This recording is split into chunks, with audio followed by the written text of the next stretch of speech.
What's up, you guys? Welcome back. And if you're new, thank you so much for being here. So, man, do I have a story for you guys today. But before we get started, hit the subscribe button, you guys. I am almost at 2,000 subscribers, and I will have like a special live stream / crazy story video for you guys when we hit 2,000 subscribers. So be sure to do that.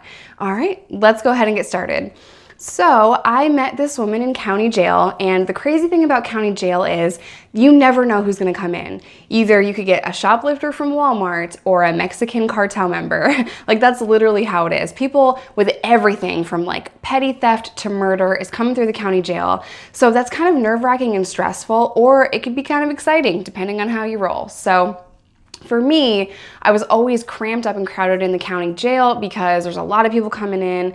New York is very different, but I'm specifically talking about Arkansas right now. So there'd be 4 women in a 2-man cell, and that was just so shitty. So a lot of us couldn't even get to the top bunk. Like, at this time in my life, I was pregnant and I wasn't allowed technically to get up on the top bunk. I also wouldn't do anything that would risk my child, so I was stuck on the bottom, and I'd be housed with women that also couldn't get up there because of ailments or knee problems or seizures or whatever. You meet all kinds of people.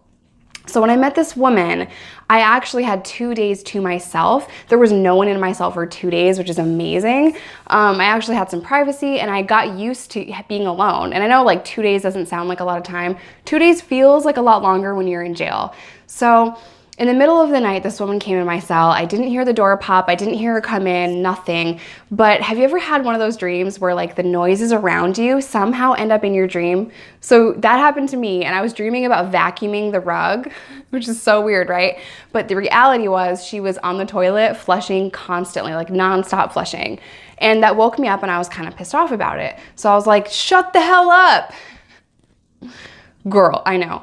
So the next morning rolls around, and I had to apologize to her for snapping at her. You know, I'm not trying to have like a bad cellmate or a fight with a cellmate, you know, but to be honest, it was nothing new to not hit it off with a cellie right away. So I just apologized to her. I said, hey, I'm sorry, you know, that I snapped at you last night. I was just really tired.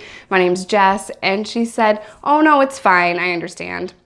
So we kind of were okay, right? And we were talking, brushing our teeth, washing our face, getting ready for the door to pop for chow. And I said, so what are you in here for? ICE, which is immigration. So I was just thinking that she just got cut up and they're gonna deport her. And she said, yeah, and some other stuff. I said, girl, what? And she just showed me her booking papers, and she had a lot of meth, got caught with a lot of meth, sold a lot of meth, and had guns, plural, and the arrest sheet was long, and then she had her immigration stuff. I just said, man, I am so sorry. And I go to set the papers down, and as I set the papers down, I noticed her name at the top, and I thought, I know you. I know who you are. But I didn't say that. I just set the papers down, and the door popped, and I went to get my tray, and I sat down with my people, and I told my homie Hollywood, who I've done a lot of time with. If you're watching, what's up, girl? So I sat down with her, and I said, girl, I have a cartel member in my cell. And she said, cool, I wonder if she brought anything in. I'm just like, no, but like, I know her. We know the same people. And she just said, cool, I don't care. And she was just like, whatever about it. I was like, yo, this is so cool. I know who this person is. I've worked with some of her people, and I've heard her name a lot on the street. So I only needed to know her first name to know who she was. That's the kind of reputation that she had. So long story short, we go back to the cell and we start talking finally, and I dropped a couple names, and it kind of perked her interest, and I said, I know who you are. You know, we know a lot of the same people, we run around with a lot of the same crowd, and she was just really interested by that, and she was so chill and so calm. And one of the first things that she asked me was how to get out of my cell. So the reason being was she wanted to be with her own people that spoke fluent Spanish, that were going through immigration and federal prison, just like she was. She was on a marshal's hold, so she was going to the feds, and then she was going to get deported. And I totally understood that. So I said, yeah, I'll talk to the guards. I know what to say. I'll get you moved. And she made it a point to say, it's no offense to you. I just, you know, I would like to be with them. So I said, girl, it's fine. You don't have to explain anything to me. And at first when she came in, she was a little shy, a little timid. As the weeks progressed, I could just tell, like, she was coming into her own. She ran the Spanish chicks, and you could just tell she just had this boss demeanor, right?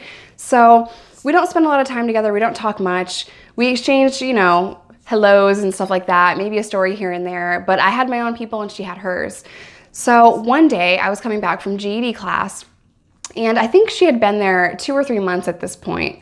And she was getting ready to go. You know, I don't know if immigration was gonna pick her up or if the feds were gonna pick her up. Usually the feds take forever. So I think ICE picked her up in the middle of the night one night, but I can't be sure because I don't know. But I came back from GED class and there was a bunch of stuff on my bed.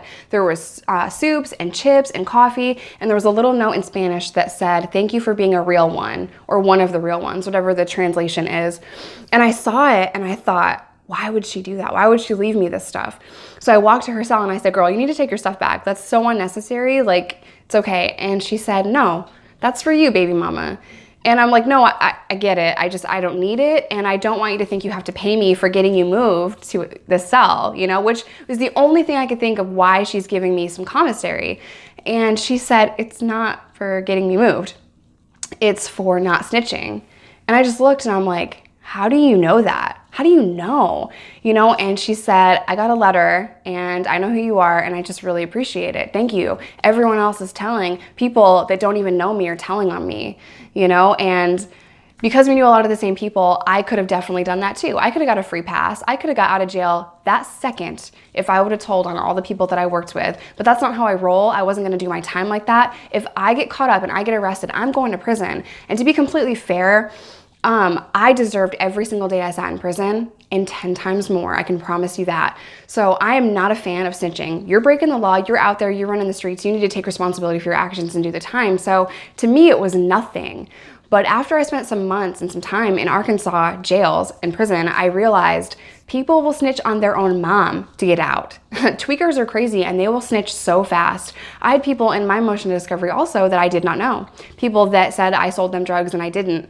So that happened to me and happened to a lot of my friends.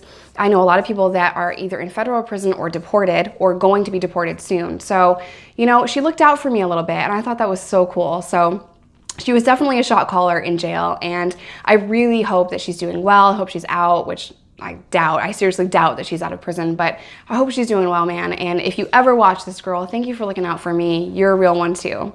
I hope you guys enjoyed this story, and I will see you in my next video. And just so you know, I have a lot more to tell about working with the cartel. I'll see you guys next time. Bye.